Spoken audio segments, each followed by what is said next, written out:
Youth at SAS Pudong. That was not something they told me when I agreed to participate, but let's all assume I'm young at heart and stick with me.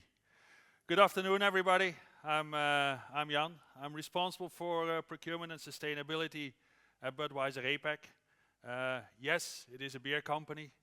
I guess most of you are not, or well, for sure most of you are not at legal drinking age, right? So let's change subjects, right? So you guys have to wait a little bit.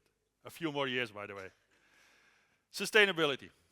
Why does a company like ourselves, why should a beer company worry about sustainability? Because governments ask us to do, consumers, because of our own employees, maybe, because of the communities where we operate in, because of quality. So there are many, many reasons why sustainability should be important for us. Many reasons why sustainability should be a crucial part of what we do in our day-to-day, in our everyday life. Now, as many people there are, for sure there's many reasons why sustainability is important. So to make our lives a bit more easy, a bit more simple, we've been organizing ourselves around 4 key topics as far as sustainability is concerned. And there are a few basic ground rules that we try to follow. First of all, it needs to be real what we do. We're not going to paint our brewery walls green to make it look good, so it needs to be real. It needs to be good for business, which is important as well. And it needs to make sure that it covers the entire chain, the entire supply chain. That's why we have those 4 that you see up here. So it goes from our barley, from the farmer, the water that we need to brew, over the packaging that we need to bring it to our consumers, up until the refrigeration with the consumer itself. That's the easy part. Now the how, what to do. What have we been doing? How did we approach it? I mean, as a sizable company, it was easy for us to talk to our colleagues all over the world. Within Asia, but also in the US, Brazil, Mexico. They have best practices that we can learn from and that we brought to Asia, to China in particular. We've been talking to other companies. We've been talking to consultants. We've been talking to NGOs. We've been talking to many people. But the thing that we've learned most from is through innovation, the hard way. Slow, but surely. The hard way through innovation with existing suppliers, new suppliers. But the most interesting part I would like you guys to talk to about is the innovation that we went through and that we're still going through with startups. New, small companies. Individuals, some of them 20, 25, 50 years old, that come up with one bright idea. Those are the ones that we've been actively looking for.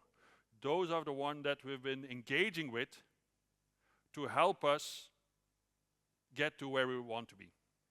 Because setting the target is easy. There's a lot of debate, yes, no, at the end it's easy. Getting there is difficult. We didn't know how to get there. We still don't know how to get there entirely, but that's okay. And those startups are truly making the difference for us. Why is this so important? Because I do believe that there are many potential startups that can come out of this school, out of this community, out of these people, you guys sitting here. One bright idea, that's all it takes. How do we organize ourselves? What do we can do, or how do we support them as a company is, on a yearly basis, we set out our challenges. And we start reaching out to startups, engaging with them, trying to convince them to come and join us.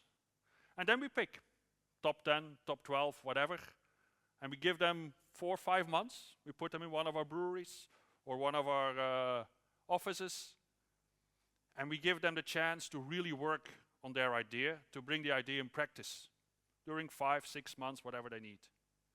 After 6 months, final exam. You all know what exams are. Final exam.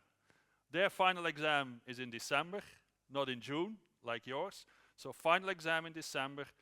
That's where we will decide which are the ones that we're going to bring throughout, or we're going to implement in all our breweries, in all our operations. Not just in China, not just in APAC, across the world potentially. We've got a few good examples where we bring ideas that we started here in China or in India, and we brought them across the world to really implement and to really drive change. And again, we've always been focusing, very simple, starting with the farmers, because we need quality, quantity. Also the water, especially in India, water is key. No water, we can't work. The brewery stops, right? So that's truly the power of innovation. Innovation really bottom up to the top. It takes a lot of work. It took a lot of change on our end as well, because the big disadvantage of being a big company, there are too many people that talk about a lot of things and nothing moves, which makes the hard work with those startups, with those innovative companies. So we had to learn a lot from them. But the better we got at this, the more startups we've been able to attract, the more good ideas we've been able to attract, and the more progress we have been able as far as sustainability is concerned. Thank you very much.